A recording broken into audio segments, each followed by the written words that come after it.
Hello, my royal lovelies. Welcome back to the channel, and as always, welcome to my home. In today's video, we are going to be talking and discussing some of the latest ongoing conspiracy theories regarding Catherine, the Princess of Wales. Can you believe it?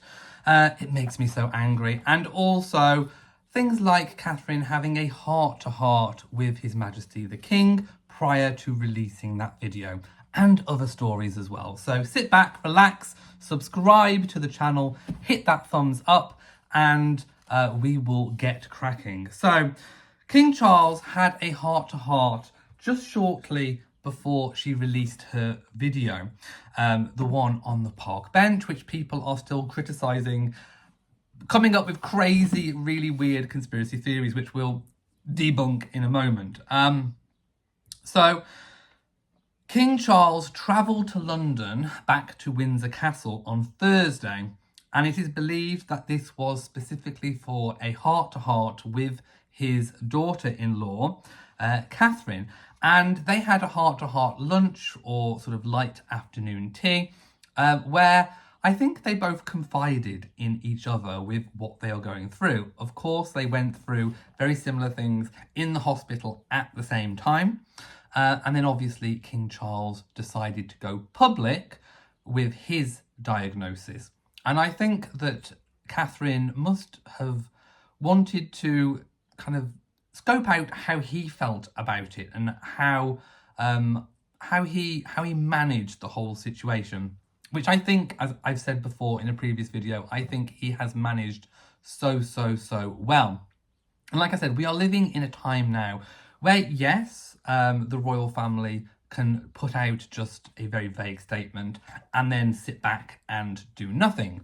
But the risk of that is that in the modern age of technology, of social media, conspiracy and all the crazies out there are just going to run rampant. So we are living in a new era. We're living in a new digital age where, yes, you do have a choice. You can sit back, you can do nothing, you can just put out a very vague statement and let everything carry on. And if you are the sort of personality, I imagine Princess Anne wouldn't care.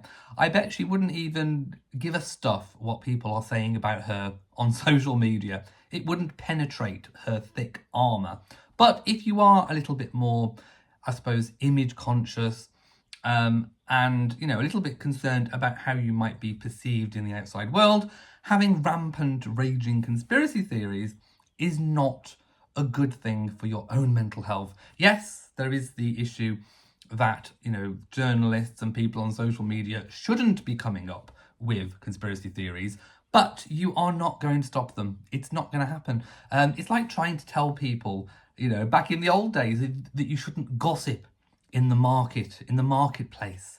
And, you know, sometimes gossiping did lead to some sorts of forms of retribution, you know, loose lips sink ships and all that. But in today's modern era, you are not going to stop the gossip. And the gossip is global. It's not just, you know, people down the market or in the shop having a little bit of a gossip. It's global. Everyone has access to, you know, the tweets or the X's, whatever it's called these days. So you have a choice. You can either deal with it in the traditional way, put out a statement, be very vague, sit back, do nothing, or you can be a little bit more proactive and controlling of the narrative. The king did this with his illness, with releasing information about him going into hospital in the first place, and then revealing what his condition was after, just quelled and calmed everything down. The speculation surrounding Catherine was allowed to run rampant.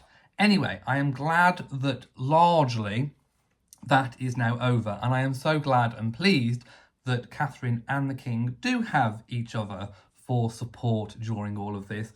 And I think she must have spoken about how King Charles must have had, again, this kind of sense of, you know, I can breathe, I can relax. It's out in the open, there's nothing to hide. And actually, it's not been bad in terms of privacy, because we still don't know what type of cancer the king has. We just know that he has it, and it was found in the way that it was found. after his prostate operation. So I think Catherine must have had a lot of strength from that. So I'm really pleased that they got a chance to have a heart-to-heart, a conversation. And also it shows how much regard the king has for his daughter-in-law, the Princess of Wales. I can't see him sitting down or having a heart-to-heart with Meghan, with the monster of Montecito. Definitely cannot see that one happening.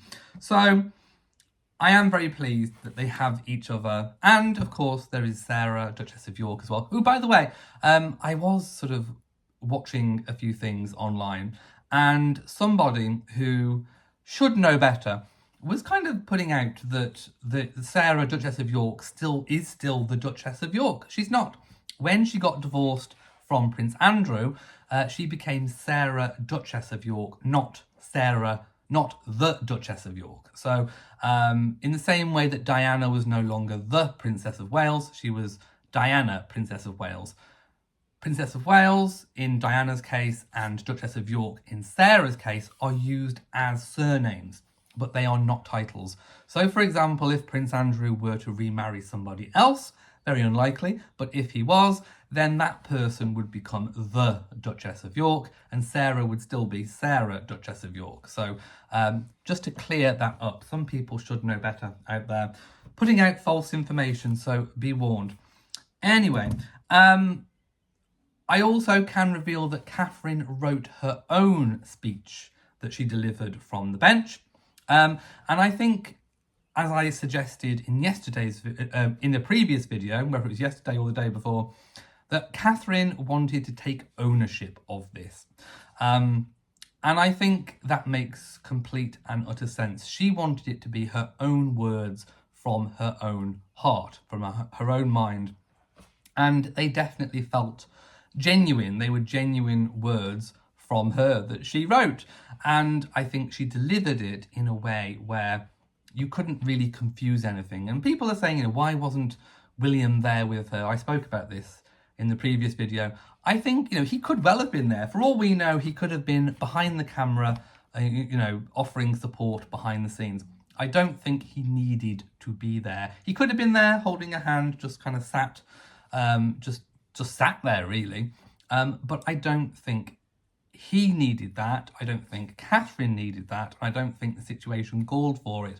I think it was probably much better for Catherine to have her own heart-to-heart with the nation and the Commonwealth and the wider world and everyone on social media as well. So I think it played out pretty well. The one thing you cannot say about William is that he has not been a dutiful, caring husband. He has been so supportive, and we have seen the strain and stresses on his face over the past couple of months. So I'm really pleased it happened in the way it did, with Catherine delivering that message, and it did feel very much from the heart. I want to make a correction to what I said in a previous video. For most school children in the UK, the Easter holidays are 2 weeks. What I didn't realise is that from Lambrook School, and possibly other private paid-for schools as well, Easter is 3 weeks. So in a way, it's even better that they waited until now to deliver this news, because George, Charlotte and Louis now have 3 weeks of not being in school, to let everything sink in, to ask their questions, to get their answers. And it also potentially gives the school chance, and I hope that the school has done this. I hope the school sends letters home during the Easter holiday to all the other children, not to the children, but to the children's families, explaining the situation and perhaps asking the parents to tell the children maybe not to talk about it to George, Charlotte and Louis. Unless, of course, it's felt that it might be good to have some level of conversation, or perhaps the school itself might decide to kind of tackle cancer as a wider issue, maybe in assemblies, or tackle it in a more broad sense. So I'm hoping that it gives them time to decide, to talk to William and Catherine about perhaps how the school might help George, Charlotte and Louis and the other children going forward. So 3 weeks. And other people are also saying, where's Catherine? Where's Catherine? Where's Kate? We know where she is. It is the Easter holidays, and during the school holidays, the Waleses go to their country retreat, which is Animal Hall in Norfolk. And that is, of course, part of the Sandringham estate. So this is their own home. They went there in the previous holiday in the half term, and they are there now for Easter. Are we likely to see them parading around and, Catherine doing cartwheels on the lawn? Absolutely not. This is private time. And I think most people now are settled on the fact that it is that private time. So they will be, I suppose, going to ground, if you like, for the next 3 weeks. Talk about trooping the colour. Now, the king is muted to potentially still be going. We know that there was talk about Catherine going, and of course that was pulled by the army. They kind of released information without the consent of the palace, sort of saying that Catherine was expected to go to Trooping the Colour. Now, that is all open-ended. It all depends on whether the king is healthy or whether Catherine is healthy enough at the time to go. I think what the likely scenario is if either the king and Catherine are healthy enough to go, I think they will be in a carriage. Now, there are open carriages and there are closed carriages in the Royal Mews. I think the most likely carriage to be used is the Diamond Jubilee State carriage. This is air conditioned. It's the most luxurious of all of the carriages. It has the best suspension and it is enclosed. So if it's a hot day, and of course Trooping the Colour is typically a very, very hot day, we have seen people fainting on parade during Trooping the Colour. So I think they are most likely to be in an air-conditioned closed carriage. Also, they may decide to have the carriage closed because of the amount of people, the crowds. If they're still going through their chemotherapy, it might not be wise to be sort of even in the same airspace as, thousands of people breathing their germs and diseases everywhere. So just to keep them safe, I think the king, if he does attend, will be in the Diamond Jubilee State coach. Catherine, I think if she does go, perhaps might be with the king and queen in the Diamond Jubilee State coach. So I can see a scenario where it is the king and queen and the Princess of Wales in the same coach, as a kind of isolated bubble. We'll see. That is just my prediction, but we will see about that. Right, I now want to talk a little bit about the conspiracies. Oh my goodness, I can't believe they are still coming. And I think it's disgusting, the people that are still putting them out there. So the latest claim is that Catherine's video was AI. Oh my goodness, it was not AI. Look, let me tell you, when you record something, I'm recording now, the character or the thing that is the main focus of the video that is in the foreground has, I suppose, more of the colours and the pixels and everything going on. What recedes into the background kind of perhaps gets a little bit blurry. And there are cameras these days, whether they are filmed on professional cameras or cameras like I'm filming now, they have inbuilt sensors that sense things and put, extra colours and make things more sharp and bright. So the background being a little bit blurry is not a concern to me. Also, people were saying about, the trees not moving and the flowers not moving. They were moving. They were definitely moving. But again, it depends what sort of day it was. Was it windy? Was it windy enough for everything to move? Things most definitely were moving. Then, obviously, I've spoken about this before. William not being there is easily explained away in the fact that Catherine wanted to deliver this herself. And I don't think it shows any lack of support from William. Her clothes, so her really, really lovely striped sweatshirt, I loved it. I wore something very similar in my video a few days ago because I wanted to pay homage to Catherine. People said, why were you dressed like Catherine? And I was like, well, because she's a style icon and I want to dress like her. It's paying homage to her. Anyway, So people were saying it's the same sweater from 7 years ago. Look, I have clothes from when I was 16 and they're still perfectly fine. And it was not the same sweater. The sleeves were different, unless the sleeves were altered during that time, which, you know, Catherine has been known to alter some of her clothes and then rewear them. She's even been known to alter some couture clothes, maybe adding some sleeves or something to them. It was a different sweater. And let's not forget that stripes are fashionable. Stripes are in at the moment. So she could have just had a new sweater. The sleeves most definitely were different compared to the one worn, I think, about 7 or 8 years ago. So all of these rumours are being fueled by people, disgusting people, who want to carry on this narrative for clicks and views and attention. Possibly the Sussex squad trying to still get at William and Catherine. They are annoyed.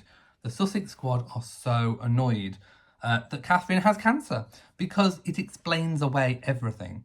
And they are left frothing and fuming at the mouth, because now they have nowhere to go other than carrying on with the crazy notions of all of these different conspiracy theories, which aren't even conspiracy theories. Let's put it this way. They are just silly people saying silly things, to put it mildly. So I hope this video has helped. Now, a little bit of housekeeping for the channel before we go. People were telling me that they were not getting notifications. So I looked into it. I contacted YouTube. YouTube has told me that of the 145,000 subscribers that I have, 16.8% of subscribers have notifications turned on. So please make sure that you have ticked the bell if you want a notification.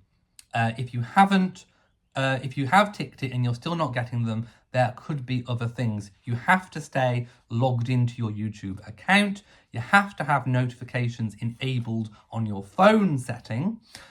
Those are just some of the things that you need to do. So if you're not subscribed and you're not one of the remaining percentage, then please subscribe to the channel and turn on the notification bell. By the way, 16.8% is average. They said that normally a channel has between 10 and 30% of notifications turned on by subscribers. So mine is smack bang in the middle of average. So I just thought I would help you out there. Also, please consider sharing the video on social media. It really does help kind of push everything out there. And if you are shown a YouTube survey after the video, please don't click off. Please give it a good rating if you've enjoyed the video. Right, thank you. Oh, by the way, I'm also doing my Talk of the Crown live chat on Thursday at 7 p.m. UK time. So I will set that up a day before it goes live. Thank you for watching this video. If you've enjoyed it, please give it a big old thumbs up. Don't forget to share on social media. And of course, do hit that bell so that you know whenever I upload a new video. So from me, mwah, to you all, and goodbye.